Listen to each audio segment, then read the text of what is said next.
Welcome to my September reading wrap-up. I didn't have the best reading month. I kept finding myself in reading slumps, and I think part of it might have been the books I chose, and part of it might have just been regular old depression. But let's get into the books I did read. I had a few bangers, but a lot of them were kind of, I really pushed through last month. So let's see. How High We Go in the Dark was marketed for people who like Cloud Atlas. I love Cloud Atlas. When that book came out like a million years ago, it feels like now, I read that so fast and I reread it. I love the movie. I love recommending the movie to people that don't like to read. Love Cloud Atlas. Was this giving Cloud Atlas even in the slightest? No, friends, it was not. Was it good? Yes. Was it hard for me to get through this not that big book? Yes. It was so soul-wrenchingly depressing. There was no like comedic relief or feel-good moments. There was nothing in it that made me feel like, oh my god, I can give my heart a break. And I'm not someone that likes to like take breaks on books and read other books in between that much. I usually like to fly through the book, or I won't go back to it. I just like to just like binge the book. This book, I would say, is like a 3.5 stars, maybe 4, because it was good. It was a good book, good read. So depressing. Okay. I don't know. I feel lots of things about that book. I almost DNF'd it. I got through it. Should you read it? I don't know. Piercing by Ryu Murakami. This book was fun. It was a fun little banger. It's short. I flew through it. It was like scary. It is misogynistic, just to let you know. But it is good. I like this author. Not a good person, good author. I read Whip Smart by Melissa Febos. It's a memoir, and I read it in my book club that I host. That's all for sex workers. So if you're not a sex worker and you just want to read books about or by sex workers or sex work related, join the book club. It's really fun. Only a few people talk in it, but there's 70 people in it. So you could totally be one of those people. It's totally free. This book was really good for memoir. I'm not a huge memoir person. This author, sucky person. I loved this memoir. I was flying through it, and I was so surprised I was flying through it because normally that's not how I drag through memoirs.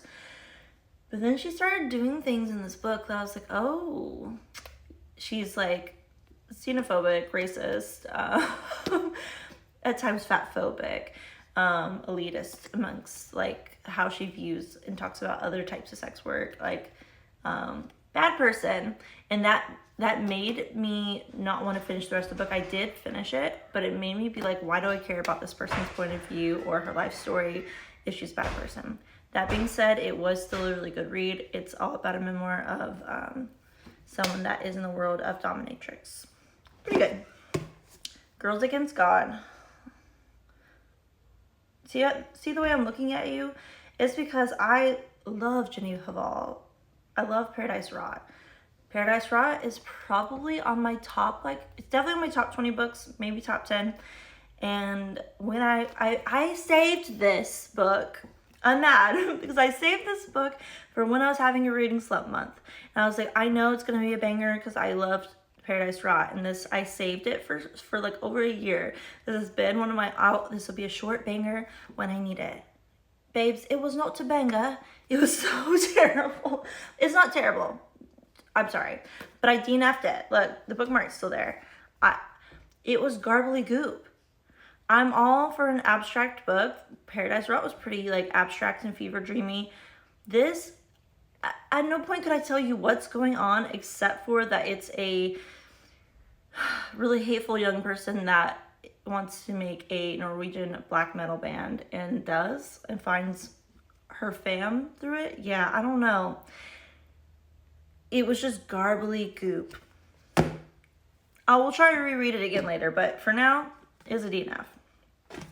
Jesus and John Wayne, How White Evangelicals Corrupted a Faith and Fractured a Nation by Kirsten Cobes Dumez. Banger. Read this. If you're someone that likes nonfiction or you're someone that's trying to read more nonfiction, read this. I don't read very many political books. It's not one of my favorite genres to read. Usually it's really boring for me. This was really easy to consume. I like that it was a Christian author. She's a Christian author who's also like, she's a politics professor, if I'm correct. So she's really informed, and she wasn't biased of like, I'm not Christian, so I hate people who believe in God. She wasn't like that. But she was giving you like the hard facts of like how the way that our government is structured around religion and Hollywood and how it all ties together. Really bomb read. Made me feel like I have a big brain. I was like, oh, my brain is so huge, because there's a lot of things that I already thought about, but it gave me new thoughts. Like I have new synapses firing. Love that for us. This, I can't really qualify this as I read it through because it's an herbalism book, but I do want to recommend this read because I used it a lot this month. My friend's mom is sick and I've been using it to like research info, and I don't feel like anyone knows about this book, and I just want you to know about it because I've never seen it before. I got this from an ex who got it from his ex's grandma. You know, like this was passed down from, like, maybe that's the only reason I dated that person, because God knew I needed this book. It's a good book. Today's Herbal Health by Louise Tinney. If you like herbalism, try to find this book. So let's get into our audiobooks. This book, The Husbands, this book was the best book that I read this month. It was amazing. I have work that I can go in whenever I want, pretty much, and I didn't go in that day because I was like, this book is so good that I just sat there playing my little cozy game on my Switch and listened to the entire audiobook nonstop until it was over. And I was like, oh my God, I need more. This would be a great film adaptation with like Jennifer Garner kind of character. Like, it was so good. Although I did imagine the main character as a Black woman, but like it's giving that vibe, like early 2000s rom-com. So good. It was really funny. A Study in Drowning by Ava Reid. It was just okay. I like Ava Reid. I like A Study in Malice, or is that what it's called? I can't remember. I think it's called A Study. The vampire sapphic one, I love it. This one is just, though I have a hard time with dark academia or like fantasy that is audiobook, it's really hard for me to like absorb all the info, and I lose a lot of like the important stuff. But it was just okay. Just for the Summer by Abby Jimenez. Okay, this is part of a series. I didn't realize that, but you can read it as a standalone, and that is what I did. I listened to it, and it was quite good. It was funny and charming and cute. I liked that it was like Reddit themed or whatever. I was like, that's fun, that's interesting. It was quite good. Would I scream from the rooftops about it? No, but it was pretty good. My Dark Vanessa.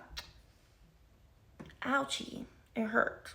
But it was pretty good. My boyfriend and I listened to the audiobook on a car trip, and he was pretty into the story as well. It was pretty good. It was just like, I don't know. I think I'm just tired of the Lolita story. I feel like we've all seen it, we've heard it, it's done, it's over. And then I had one more audiobook that I cannot disclose. It's been redacted. It's by a bad author, bad person. They're on the no list.